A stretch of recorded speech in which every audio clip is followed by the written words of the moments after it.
बिस्मिल्लाहिर्रहमानिर्रहीम। कद से औरत की पहचान। नंबर 1, जिस औरत का कद छोटा होता है वो बहुत तेज़ होती है। नंबर 2, जिस औरत का कद बड़ा होता है वो बेवकूफ़ होती है। नंबर 3, जिस औरत का कद नॉर्मल हो वो अक्लमंद होती है। औरत कोई भी हो, रिश्तों में मिलावट पसंद नहीं करती।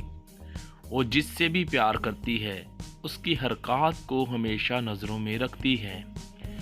वो अपने होने का एहसास दिलाती है मगर शराकत कभी बर्दाश्त नहीं करती।